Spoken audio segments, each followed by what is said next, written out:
봄의 계절을 맞이했습니다.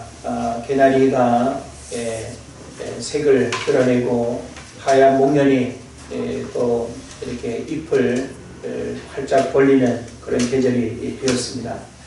참으로 좋은 계절에 우리가 또 하나님을 이렇게 예배하게 되면서 이 봄이 우리에게 주는 힘과 또 에너지와 열정이 우리 모두에게 또 경험되는 귀한 시간 되기를 바랍니다. 오늘 여러분과 함께 성령님은 에너지의 근원이라고 하는 제목의 말씀을 같이 나누도록 하겠습니다. 모든 생명체는 에너지를 가지고 있습니다. 그리고 생존과 활동에 또 에너지를 필요로 합니다. 그래서 사람이 살아있다라고 하는 것은 에너지를 가지고 있는 것이고, 그리고 또 우리가 살아가기 위해서는 에너지를 필요로 합니다. 그래서 에너지가 없다라고 하는 것은 아무것도 할 수 없는 상태가 될 것이고, 또 에너지가 우리에게 넘쳐난다라고 하는 것은 무언가를 우리가 아주 이렇게 해낼 수 있는 그런 또 어떤 꿈과 그런 열정을 우리가 생각을 해볼 수 있는 겁니다. 그래서 많은 사람들은 에너지를 필요로 하고, 그리고 에너지를 추구하죠. 내가 어떤 에너지를 가지고 있느냐에 따라서 우리 삶의 열정이 달라지고, 에너지를 또 가지고 있는 사람은 공부하는 일이 되거나 혹은 직장 생활이거나 취미 생활이거나 모든 일에 있어서 우리가 지치지 않습니다. 그런 면에서 에너지는 모든 생명 활동에 참으로 중요한 부분이 된다라고 하는 사실을 우리가 생각을 하게 되죠. 자, 근데 에너지는 자연으로부터 주어지는 에너지가 있는가 하면 인간에 의해서 만들어진 인위적인 에너지도 있습니다. 자, 자연으로부터 주어지는 에너지는 어떤 게 있을까요? 태양으로부터 우리가 경험하는 에너지가 있습니다. 그래서 태양 에너지라고 일컬어지는 이 에너지는 우리 인간의 삶의 모든 생명체에 굉장히 중요한 생명 활동의 근원이 된다라고 하는 사실을 우리가 이해합니다. 또 바람도 에너지가 됩니다. 그래서 바람을 어떻게 활용하느냐에 따라서 바로 이 자연풍, 바람은 우리에게 큰 에너지의 또 근원이 되죠. 요즘은 또 지열 혹은 또 물의 어떤 그 낙차를 이용해서 에너지를 활용하기도 합니다. 바로 자연으로부터 주어지는 다양한 에너지를 우리가 생각을 해볼 수 있죠. 그런가 하면 반면에 인간에 의해서 만들어진 인위적인 에너지도 우리 인간 역사에 아주 중요한 역할들을 했습니다.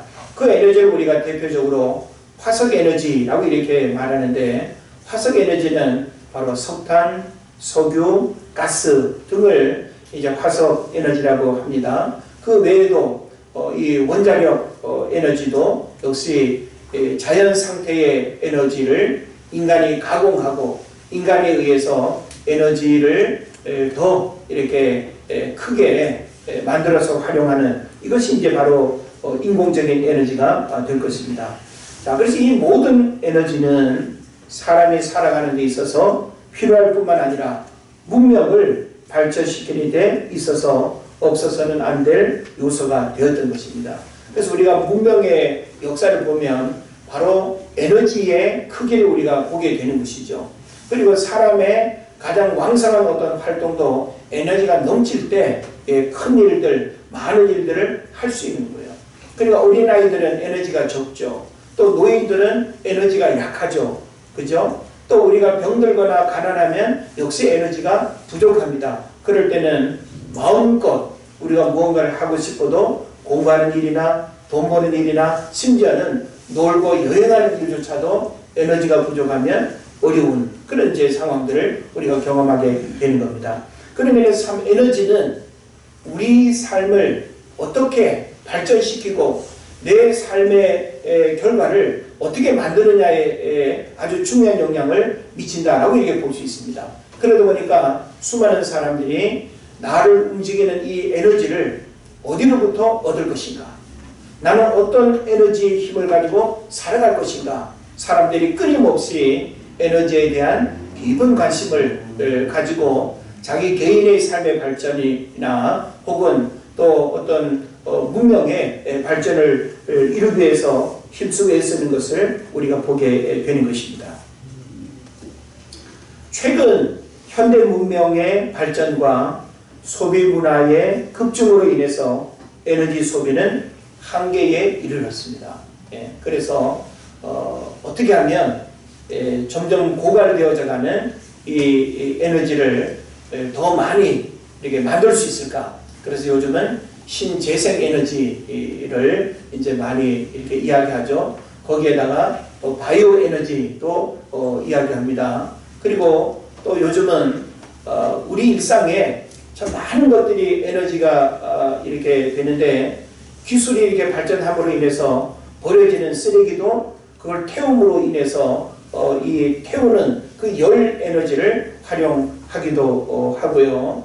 그 다음에 또 커피 같은 경우에는 커피박이라 그러죠. 그 찌꺼기를 또 활용해서 여러 가지 또 에너지로 이렇게 활용하기도 하는. 그래서 참 다양한 이 에너지의 활용들을 어떤 기술의 발전을 통해서 우리가 보게 되는 것입니다. 그래서 이런 운동 에너지를 전기 에너지로 바꾸는 그런 기술들이 요즘 많이 이렇게 일어나는 것을 보게 되는 겁니다. 그래서 우리는 다양하게 에너지를 필요로 할 뿐만 아니라 에너지는 우리 일상 속에 널려 있다라고 이렇게 볼 수 있어요. 중요한 건 뭔가 하면 널려 있는 그 에너지를 얼마나 내 것으로 활용하느냐가 관건이 되겠죠. 그런 면에서 우리는 우리들 스스로가 만들 수 있는 에너지의 방법이 없게 되면 누군가가 만들어진 에너지를 돈으로 이제 우리가 살 수밖에 없는 그런 이제 문제들이 있는 거죠. 자, 지하 자원의 고갈은 바로 신재생 에너지를 필요로 하고 에너지 수요를 충족시키기 위해서는 에너지 공급의 확대가 필요한 그런 시대가 지금 바로 우리가 살고 있는 시대인 것입니다. 그래서 오늘 저는 이 에너지라고 하는 단어를 아마 많이 이제 제가 말할 수밖에 없는데, 자, 에너지가 뭡니까? 에너지는 국어사전적 의미를 보면 일을 할 수 있는 힘이나 능력 이렇게 표현하고 있어요. 그러니까 공부하는 일이나 돈 버는 일이나 사업하는 일이나 내가 움직여서 무언가를 하게 되어질 때 나를 움직이게 하는 힘, 능력, 그게 바로 에너지라는 거예요. 그리고 우리가 밥을 먹는 것도 밥이 나에게 에너지가 되는 것이죠. 왜 여러분 운동하고 왜 우리가 깊은 수면을 하게 되죠? 그게 바로 나에게 에너지를 변화시키는 기회가 되기 때문에 우리는 밥도 잘 먹어야 되고 잠도 잘 자고 운동도 하고 그렇게 해야 되는 것이죠. 그러나 여러분, 우리는 이와 같은 에너지를 우리가 생각을 하지만 과연 이 에너지는 끊임없이 우리에게 반복되어져야 된다고 하는 사실이죠. 그래서 에너지는 기본적으로 사람과 사물을 움직이게 하는 힘이고 바꾸는 힘이고 생산하는 힘이고 문명을 발전시키는 힘의 에너지임에 틀림이 없습니다. 그래서 오늘날 많은 사람들은 이와 같은 에너지만을 이해하고 추구하며 살아간다라고 하는 것이죠. 그러나 오늘 제가 여러분에게 말씀드리고자 하는 핵심은 뭔가 하면 이와 같은 에너지들이 많이 있다 할지라도 이보다 더 강력하고 세상을 움직이고 사람을 변화시키며 보이지 않게 역사를 조정하는 힘이 있다라고 하는 거예요. 그 힘이 바로 뭘까요? 성령님으로부터 우리에게 주어지는 에너지, 힘, 그것이 되는 것입니다. 그래서 성령님은 가장 강력한 에너지이며 모든 에너지의 근원이 된다라고 하는 사실이죠. 우리 한번 따라 하실까요? 성령님은 가장 강력한 에너지이며 모든 에너지의 근원이 된다. 믿습니까? 사람들은 보여지는 힘만을 열광합니다. 그러나 보이지 않는 힘이 더 강력하다는 사실을 잘 깨닫지 못하는 것이죠. 그러나 우리 그리스도인들은 세상에 이런저런 자연으로부터 주어진 에너지 혹은 사람에 의해서 만들어진 인공적인 에너지, 다양한 에너지를 우리는 충분히 이해하고 그 에너지 속에 분명히 우리는 살아가고 있어요.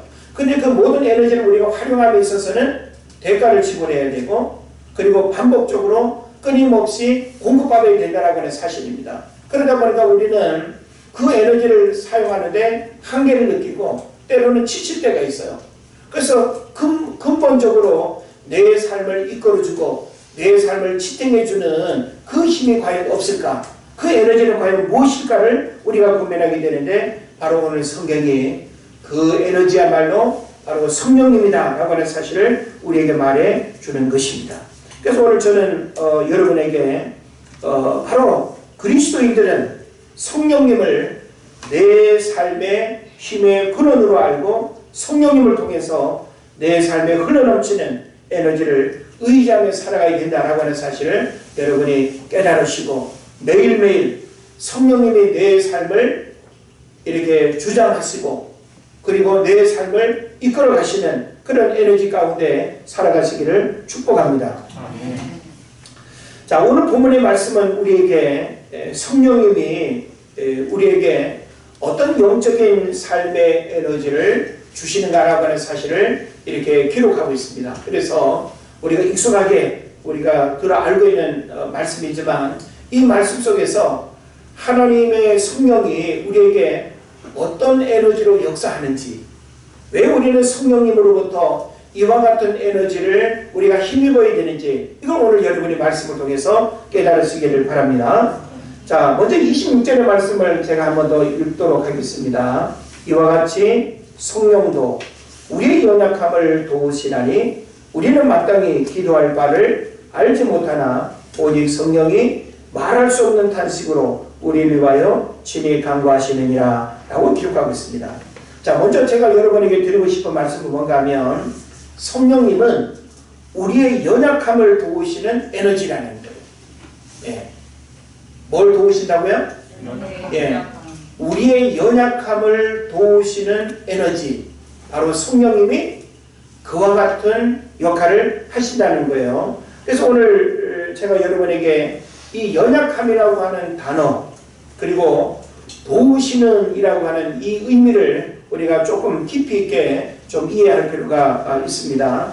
자, 연약함이라고 하는 것은 사실 우리 모든 인간에게 다 해당되죠. 자, 나는 연약하지 않아 라고 이렇게 말할 사람이 있나요? 남자가 연약합니까? 여자가 연약합니까? 예? 여자가 연약해요? 예, 이거 고정관념일 수 있습니다. 예. 예, 일반적으로는 여자가 연약하다고 우리가 말하죠. 어른보다는 아이가 연약하고, 그죠? 예. 노약자가 연약한 거는 틀림없죠. 또 장애인이 연약하고, 부유한 사람보다는 가난한 사람이 연약하고, 건강한 사람보다는 아픈 사람이 연약하고, 예, 우리는 저마다 상대적인 비교를 통해서 연약함의 문제들을 다 가지고 있어요. 그죠? 내가 재정에 어려움이 있으면 재정적인 어려움이 내 삶을 연약하게 만들고, 건강에 어려움이 있으면 건강 때문에 우리는 또 연약함을 토로하고, 연약하지 않은 사람이 없어요. 남녀노소 누구를 불문하고 우리가 이 땅을 살아가는 동안 우리 모든 사람들은 연약함의 문제 속에 살아갈 수밖에 없다는 거예요. 그래서 우리는 이 연약함을 극복하기 위해서, 연약함을 우리가 이겨내기 위해서 열심히 먹고 운동하고 열심히 돈도 벌고 지식도 채우고 권력도 가져보고, 예? 세상에서 연약함을 극복할 수 있는 비결이라면 우리가 다양한 방법들을 선택해봐요. 그런데 문제는 뭐예요? 잠깐 내 연약함에 도움은 되는데 또 그 연약함의 문제들을 극복하기 위해서 계속 반복적으로 무언가를 찾고 의지해야 된다는 사실이에요. 다시 말하면 근본적인 연약함의 문제들을 해결하지 않고서는 세상으로부터 우리에게 주어지는 모든 연약함의 에너지들은 한계가 있고 반복적으로 대가를 지불해야 된다는 사실을 우리가 알게 되는 것입니다. 자, 그런데 성령님은 바로 우리의 연약함을 도우시는 에너지라고 하는 측면에서 우리가 생각을 해볼 때, 그러면 우리는 이 인생의 연약함의 문제들을 어떻게 해결해야 된다는 거예요? 세상으로부터가 아니라 성령님으로부터 연약함을 우리가 극복해야 된다는 것입니다. 여러분이 지금 어떤 연약함의 문제 가운데 살아가는지 저는 모릅니다. 그러나 우리는 우리 연약함의 문제들을 세상에서 해결하려고 하기보다는 하나님의 성령으로부터 연약함의 문제들을 극복해야 된다는 거예요. 그래서 이 연약함이라고 하는 이 단어는 원어적 의미로 보면 힘이 없는 상태를 의미합니다. 그래서 우리는 심히 연약하죠. 그래서 우리가 연약하면 연약할수록 누구를 의지할 수밖에 없죠. 연약하면 연약할수록 나의 연약함을 극복할 수 있는 그 대상과 그리고 무언가를 우리가 찾을 수밖에 없는 거예요. 그래서 이 연약함이라고 하는 이 말은 질병이나 쇠약함과 같은 육체적인 약함은 물론이고 일반적인 모든 연약함, 더 나아가 비유적으로 나약함 혹은 비겁이라는 뜻으로도 쓰였습니다. 그리고 우리 인간의 연약함이라고 하는 것은 저 사람 되게 강해 보이는데 생각보다 그렇지 않네? 우리는 어떤 상황들을 이렇게 만날 때 저 사람 되게 연약하지 않은 줄 알았는데 되게 생각보다 연약해. 그런 면들이 우리가 인간관계 속에서 우리가 발견하지 않습니까? 예? 그러니까 우리는 결코 감출 수 없는 연약함의 문제들이 다 있다는 거예요. 성격이 강해 보이고 의지가 강해 보이고 예? 뭔가 가진 것이 남들보다 이렇게 달라서 연약함의 문제들이 없는 듯해도 모든 사람들은 연약함의 문제로부터 떨쳐버릴 수 없는 그런 부분들이 있다는 것이죠. 자, 그래서 우리가 이 성경을 보게 되면 마태복음 8장 17절에서 이런 말씀이 있습니다. 이는 선지자 이사야를 통하여 하신 말씀에 우리의 연약한 것을 친히 담당하시고 병을 짊어지셨도다 함을 이루려 하십니다. 누가 그렇게 한다는 거예요? 예수님이 우리의 연약함, 우리의 질고, 우리의 죽음마저 해결하기 위해서 십자가를 지었다라고 하는 사실을 여러분 깨달으시길 바랍니다. 예. 그래서 여러분이 십자가를 생각할 때 이 십자가는 바로 예수님이 우리 인생의 연약함을 해결해 주시기 위한 통로였어요. 그러면 우리는 연약함의 문제들이 있을 때마다 누굴 의지해야 될까요? 예수님을 의지하고 성령님의 도움을 구하고 끊임없이 우리는 우리의 연약함의 문제들을 내 힘으로 우리가 극복하려고 하는 것이 아니라 끊임없이 삼위일체 하나님 앞에 무릎 꿇고 그 하나님 앞에 나가야 될 줄을 믿습니다. 또 누가복음 5장 15절에 보면 예수의 소문이 더욱 퍼짐에 수많은 무리가 말씀도 듣고 자기 병도 고침을 받고자 하여 모여오되. 자, 우리 새벽 시간에 마태복음, 마가복음 지금 우리가 계속 이어서 말씀 듣지 않습니까? 자, 예수님의 공생의 사역을 우리가 성경에서 보게 되면 예수님은 가는 곳곳마다 수많은 사람들이 예수님을 만나기 이렇게 원해서 모여드는 것을 우리가 보게 되죠. 예수님 무슨 노래를 잘하는 싱어도 아니고, 예? 마술사도 아니고, 왜 수많은 사람들이 예수님을 찾아올까요? 바로 인간의 연약함의 문제, 사람으로는 해결할 수 없는 연약함의 문제들을 예수님을 만나면 해결된다는 사실이죠. 고침받고 치유받고 죽은 자가 살아나기도 하고. 할렐루야. 예, 바로 예수님이 우리의 연약함의 문제들을 해결해 주시는 분이기 때문에 수많은 사람들이 모여들었다라고 하는 사실을 우리가 보게 되는 것입니다. 그래서 본전에서는 성령의 도움이 필요할 수밖에 없는 인간의 무기력함을 나타내고 있는 거예요. 예. 우리 인간은 연약함, 무기력함 다 가지고 있어요. 예. 사람마다 정도의 차이가 있고 내용의 차이가 있을 뿐이지 연약함과 무기력함이 없는 사람은 아무도 없습니다. 다시 말하면 세상에 완전한 인간은 없다라고 하는 사실이죠. 그래서 이 연약함은 또한 상황을 분석하지 못하고 그것에 관해 지혜롭게 강구하지 못하는 우리의 무능함을 가리키기도 하는 것입니다. 그래서 성령님은 바로 우리가 이것을 극복하도록 도와준다는 것이죠. 저는 여러분이 어떤 연약함의 문제 때문에 괴로워하고 신음하는지 모르겠어요.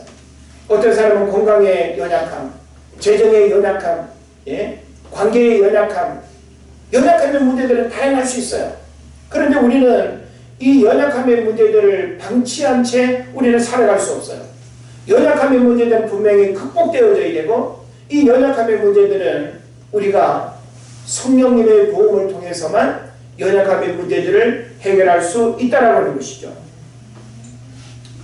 그리고 그리고 성경은 우리에게 바로 이 연약함의 문제들을 성령님이 도우신다라고 이렇게 말씀하고 있어요.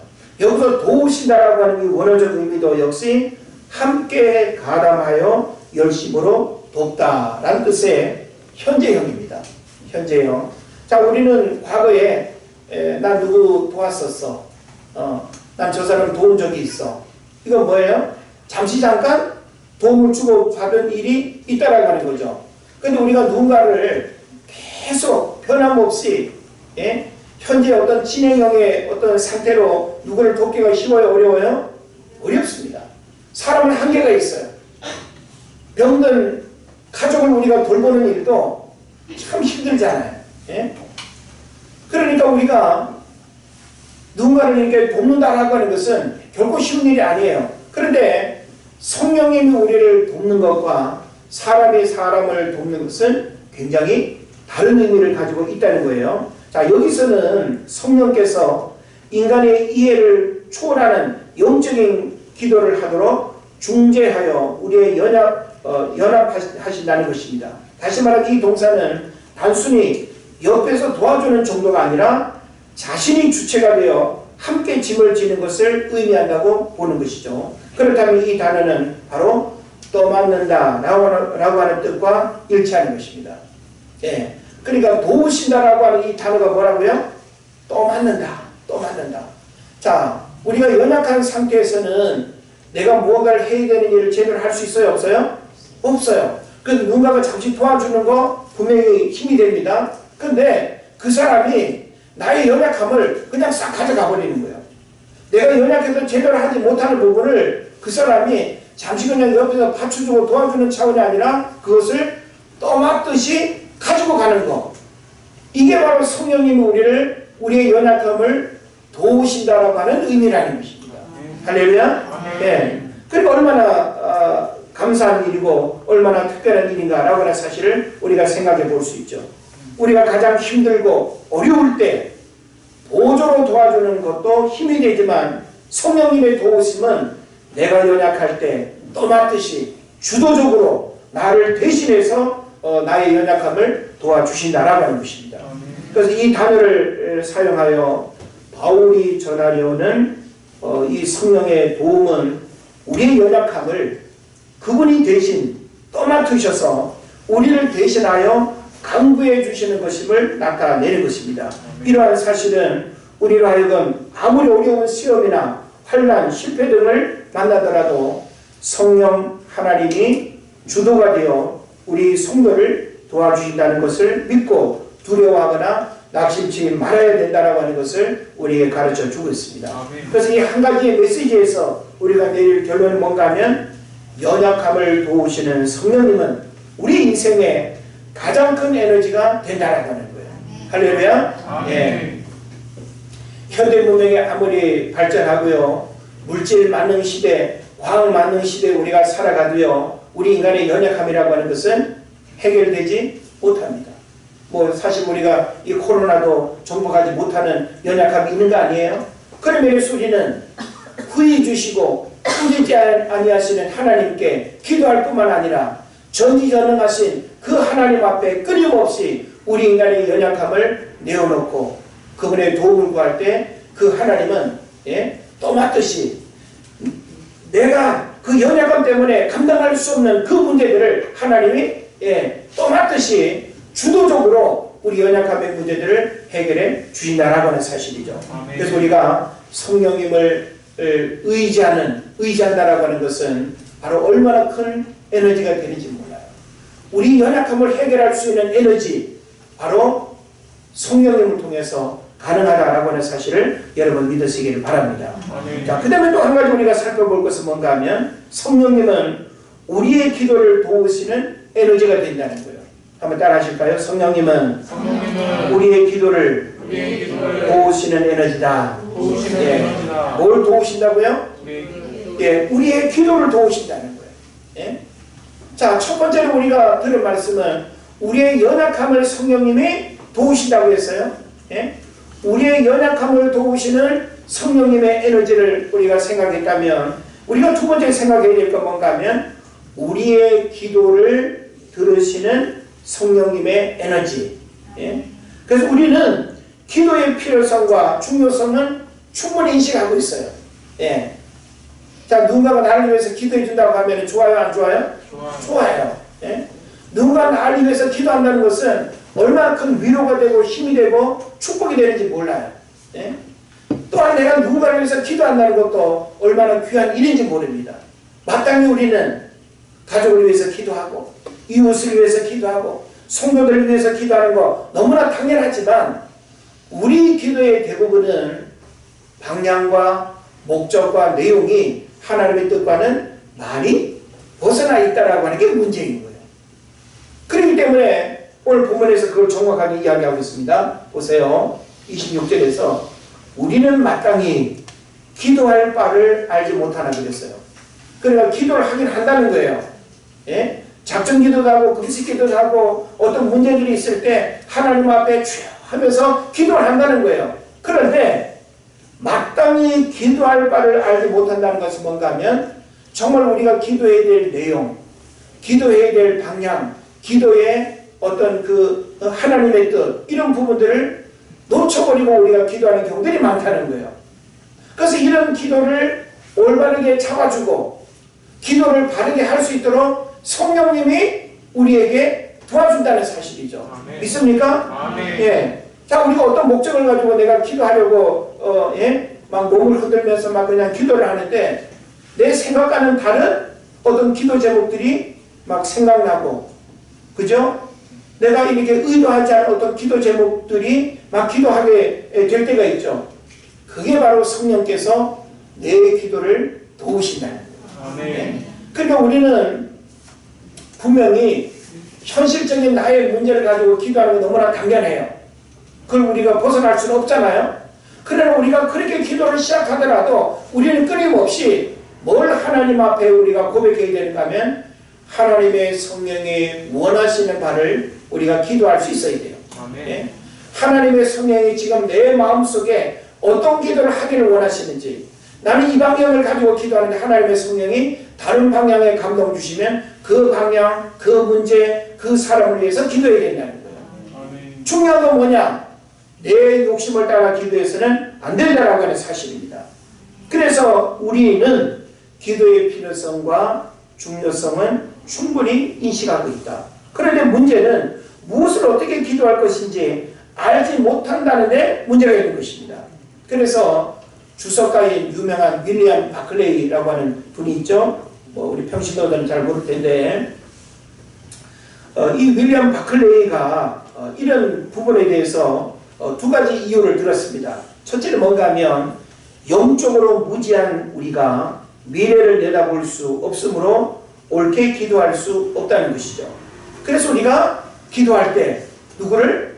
성령님의 도움을 우리가 구할 수밖에 없다는 거예요. 그래서 우리가 제대로 기도 못하고 올바르게 기도 못하니까 오늘 본문에서 뭘 말합니까? 마땅히 기도할 바를 알지 못하나 오직 성령이 말할 수 없는 탄식으로 우리를 위하여 친히 간구하시느니라. 나를 대신해서 하나님의 성령님이 기도하실 뿐만 아니라 그 성령님께서 올바른 기도를 할 수 있도록 우리를 이끄시고 마음에 감동을 주시고 생각을 열어주시고 기도 제목을 하나님께서 또 깨닫게 하시고 이게 바로 성령께서 역사하는 일인 줄로 믿습니다. 그리고 또 둘째는 우리가 어떤 주어진 상황 안에서 무엇이 우리에게 가장 유리한 것인지 판단할 수 없으므로 옳게 기도할 수가 없다는 것입니다. 그럼 우리는 나름 기도한다고 하더라도 기도가 지극히 인간적이고 개인적이고 그리고 현실적인 그런 기도가 많잖아요. 우리가 하나님의 뜻을 구하는 기도를 한다고 하지만 모든 기도의 어떤 내용들을 보면 지극히 자기중심적이에요. 네? 그래서 후안 카를로스 오르티지 목사님이 쓴 책 가운데 보면 우리 기도의 대부분은 하늘나라에서 잡동사니 우편물처럼 취급당합니다. 이게 책 제목이에요. 엄청 길죠. 네? 우리 기도의 대부분은 하늘나라에서 잡동사니 우편물처럼 취급당합니다. 그러니까 우리가 기도를 많이 한다고 하지만 우리의 기도가 잡동사니 우편물처럼 취급당한다는 거예요. 그 핵심은 뭐겠어요? 기도를 많이 하고 열심히 하는 게 중요한 게 아니라 우리 기도의 중심, 기도의 내용, 기도의 방향, 하나님의 뜻을 벗어나면 안 된다는 거죠. 그래서 우리가 기도할 때는 철저하게 우리의 이성적 논리와 감정으로 기도하는 것이 아니라 뭘 의지해야 될까요? 성령님을 의지. 우리가 말씀을 읽을 때도 성령님을 의지해야 될 줄을 믿습니다. 네. 우리가 왜 설교 전에 기도하죠? 하나님의 성령께서 말씀을 들을 때에 사람의 말로 듣지 아니하고 내게 주시는 하나님의 음성으로 들을 뿐만 아니라 이 말씀이 잘 깨달아져서 내 신앙과 삶에 큰 유익이 되고 축복이 되기를 바라는 마음으로 우리가 기도하는 줄로 믿습니다. 예, 그래서 우리는 말씀과 기도는 철저하게 하나님의 성령이 역사해야 돼요. 말씀을 들을 때도 성령이 역사해야 되고 기도할 때도 하나님의 성령이 역사해야지 성령의 임재가 없는 말씀과 기도는 자기 욕심, 자기 자랑, 자기 만족에 혹은 또 자기 의에 빠질 가능성이 많습니다. 그냥 기도했으니 그냥 내 스스로가 그냥 위안 삼는 거고 내가 그냥 말씀을 들었으니 그냥 뭐 됐다 생각하는 이것은 대단히 율법적인 그런 신앙에 머무는 문제가 되는 것입니다. 그래서 실제 우리는 하나님의 최종 목표와 전반적인 계획을 알면서도 올바르게 기도할 만한 지혜조차도 부족한 것이죠. 이러한 당혹스러운 현실로 인하여 영적 승리를 거두는 데에 심각한 위협을 받을 수가 있으므로 성령의 도움이 반드시 필요하다라고 하는 것입니다.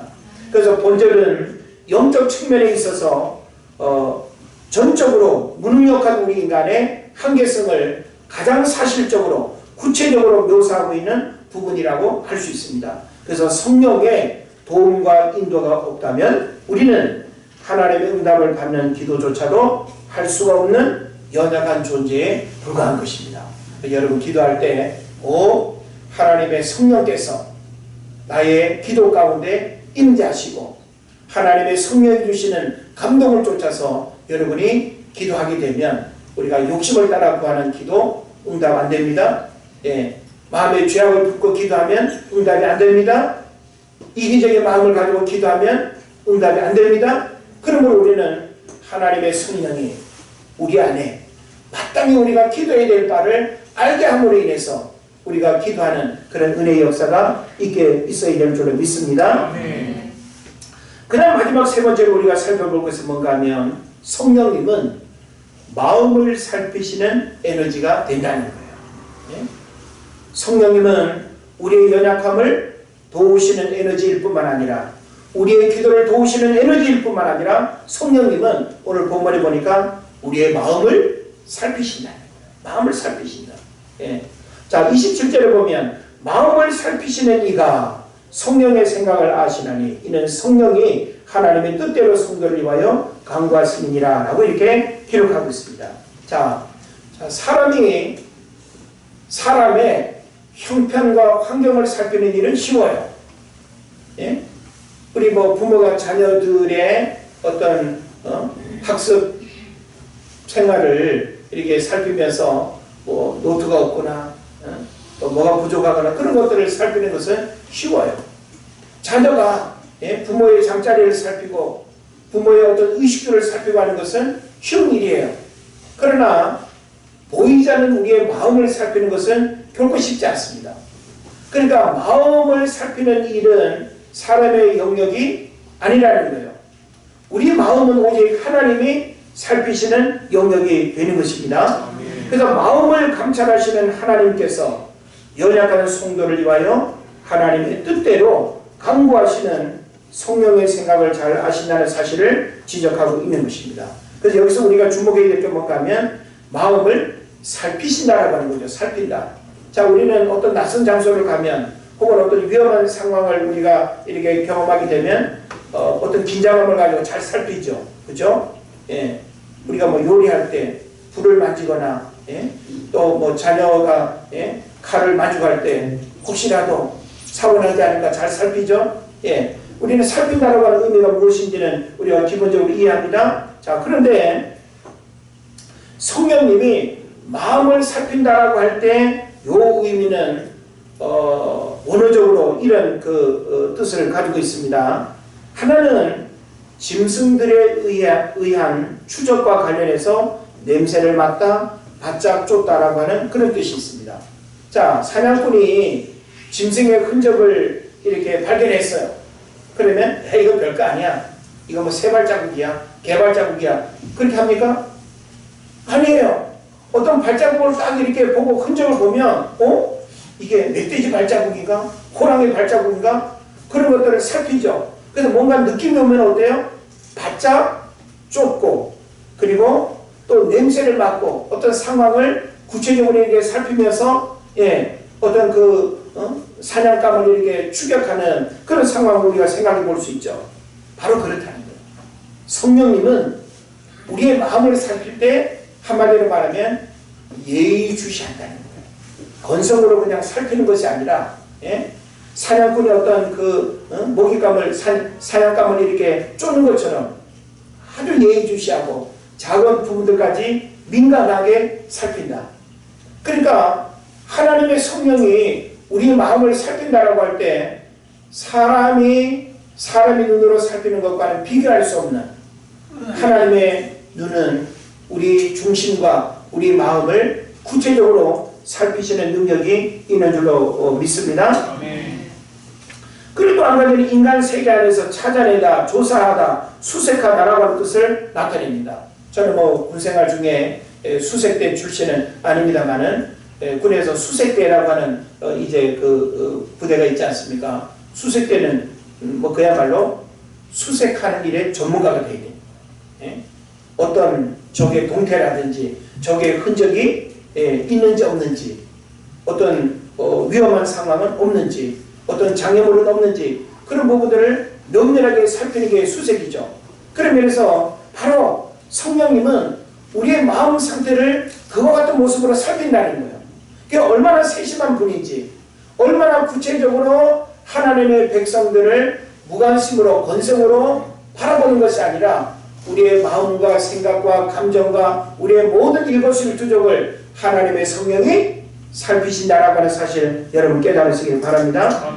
그래서 바울은 이 본절에서도 구약의 개념을 도입하여 이 동사를 사용하고 있습니다. 즉 사람의 마음을 살피는 분은 하나님이신데 그 하나님이 성령의 생각을 아신다는 것이죠. 그래서 사무엘상 16장 7절을 보면 여호와께서 사무엘에게 이르시되 그의 용모와 키를 보지 말라. 내가 이미 그를 버렸노라. 내가 보는 것은 사람과 같지 아니하니 사람은 외모를 보거니와 나 여호와는 뭘 보느니라? 중심을 보느니라. 중심. 우리의 중심을 꿰뚫어 보시는 분은 하나님이에요. 그러면 우리는 하나님 앞에 나왔을 때 우리의 마음을 감추거나 마음을 속일 수가 있어요? 없어요? 없어요. 나와 하나님만이 아는 어떤 문제들이 있다라고 할 때 우리는 소상하게 그 하나님 앞에 죄를 회개하고 우리의 연약함을 고백하고 우리 내면의 생각들을 드러내고 우리 마음속의 모든 감정까지도 하나님 앞에 드러내게 될 때 하나님께서 우리의 마음들을 살피시고 우리 마음의 필요들을 하나님께서 위로하시고 어루만져 주시고 치료하시고 회복시켜 주실 줄로 믿습니다. 아멘. 또 열왕기상 8장 39절을 보면 주는 계신 곳 하늘에서 들으시고 사하시며 각 사람의 마음을 아시오니 그들의 모든 행위대로 행하사 갚으시옵소서. 주만 홀로 사람의 마음을 다 아심이니이다. 주만 홀로 사람의 마음을 다 아신다. 그러니까 하나님은 우리의 위로자가 되실 뿐만 아니라 우리의 마음을 살피시는 분이에요. 자, 우리 가족들은 서로 내 마음을 잘 살펴주지 않아가지고 속상할 때가 있잖아요. 부부라도 우리가 말하지 않고 내 감정 상태, 내 마음을 있는 그대로 표현하지 않으면 몰라요. 부모도 자식을 모르고 자식도 부모 마음을 다 살피지 못합니다. 그러나 우리 마음의 중심을 살피시는 분은 누구라고 성경이 증거해요? 하나님의 성령이 우리의 마음을 살피신다. 그러니까 우리는 사람으로부터 내 마음을 이렇게 살피는 그런 도움을 우리는 잘 못 받아요. 그냥 같이 우리가 한 지붕 안에서 살아갈 뿐이지 내 마음까지 살피는 일들은 결코 쉽지 않습니다. 누가 우리의 마음을 살펴줄 수 있어요? 하나님이 우리의 마음을 살펴주신다. 지각력에 있어서 분명한 한계성을 지니는 인간의 조사나 탐구는 얼마든지 부정확할 수 있지만 시간과 공간을 초월하여 존재하시는 하나님의 조사는 언제나 정확하고 완전합니다.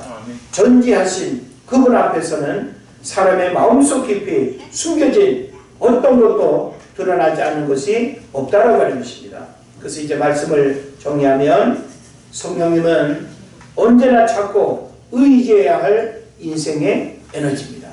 여러분 힘들고 어렵다고 세상에 돈 주고 대가를 지불하면서 또 반복적으로 또 우리가 얻어야 하는 그 에너지가 아니라 근본적인 우리 삶의 필요와 문제들을 해결해 주시는 분은 바로 성령님으로부터 우리가 공급받는 진짜 에너지여야 된다라고 하는 것입니다. 아멘. 성령님의 힘을 의지하지 않으면 넘어지고 실패할 수밖에 없습니다. 지식의 힘, 재물의 힘, 권력의 힘, 지하자원의 힘, 인간 잠재력의 힘 등 수많은 사람들이 그런 힘을 찾고 그런 힘으로 우리 인간의 연약함, 우리 인간의 부족함, 우리 인간의 필요를 그리고 우리 어떤 마음의 상태까지 우리가 해결해 보려고 하지만 그런 힘으로는 안 된다는 거예요. 그래서 성령님은 바로 모든 힘의 근원이 된다는 하는 사실을 우리가 기억하면서 코로나로 인해서 무기력해지고 삶의 에너지가 고갈되어가는 이 현실 속에서 오늘 우리에게 필요한 것은 성령님을 내 삶의 에너지로 알고 그분으로부터 부어지는 힘을 의지하며 살아야 한다라고 하는 것입니다. 아멘. 모든 힘은 한계가 있습니다. 고갈되고 메마르는 시간이 반드시 오는 것이죠. 그러나 성령님은 변하지도 줄지도 사라지지도 메마르지도 않는 영원한 에너지를 가지신 분입니다. 아멘. 그러므로 이 성령님의 에너지가 여러분의 삶과 여러분의 가정을 일으키고 고장난 인생을 고치고 주저앉아있는 우리를 일으키고 여러가지 낙심 가운데 절망하고 있는 우리들을 일으키는 힘이 바로 성령님으로부터 주어진다. 그래서 여러분은 매일매일 어떤 상황 속에서도 이 성령님의 에너지가 여러분의 삶과 가정 속에 넘쳐나기를 주의 이름으로 축원을 드립니다. 아멘. 기도하겠습니다.